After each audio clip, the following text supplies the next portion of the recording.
Greetings, this is Jay Himes, PASBO Executive Director. It's June, and the temperatures and the state budget deliberations are heating up. Here is a quick recap. The House has sent the Senate a state budget bill, House Bill 1485.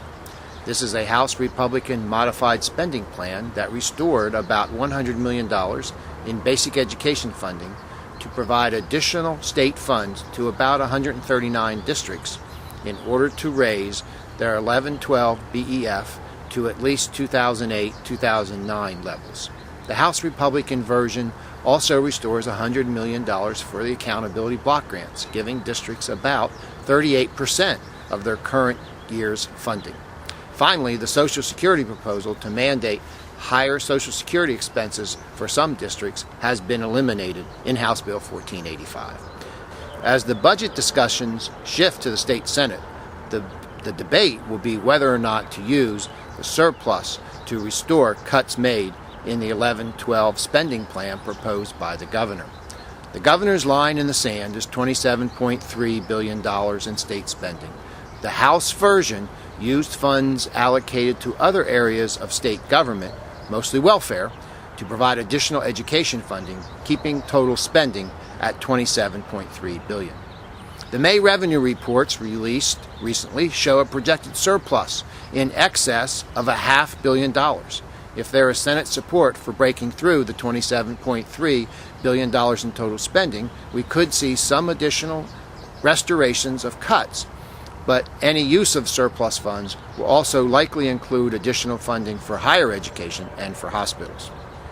A strong signal was sent last week by Senate Majority Leader Dominic Pileggi of Delaware County, who said that while Corbett's spending plan made sense back in March when it was first released, an income surplus has changed the perspective on certain reductions.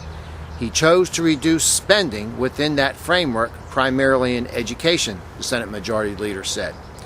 There's a general sentiment to try and do more for schools, Pileggi said of the current discussions in the state Senate. I like the direction that the House took, but I don't think they did enough for K through 12 education. I think that's where our primary responsibility is and where we should try and do more there, end quote. Another high priority item on the calendar for June is repeal of all the Act 1 exceptions. House Bill 1326, which the governor is very much pushing for adoption, is on the House calendar ready for a vote. It, like Senate Bill 911, would repeal all of the current Act 1 exceptions. This bill could not come at a worse time when schools are facing significant cuts in programs and personnel across the board. In addition, we predict at this point that the Act 1 exception, or the Act 1 index, for the 12-13 fiscal year may be as low as the 1.4% for the 11-12 school year, or perhaps even lower. We need to maintain exceptions for mandated programs such as retirement expenses and special ed. In addition, we need to maintain the debt exception in order to continue to provide for school renovation and construction projects. It also appears the House will take up another significant issue, Senator Mike Fulmer's economic necessity furlough legislation, Senate Bill 612. The House Education Committee is scheduled to move that bill out of committee the first week of June.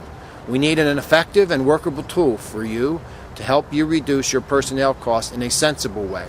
There are too many conditions placed on school boards in the Senate version of the bill. We need a better and more workable process. Please take action and communicate with your state legislators on all three of these critical issues: the state budget, retention of the Act 1 exceptions, and furloughs for economic necessity.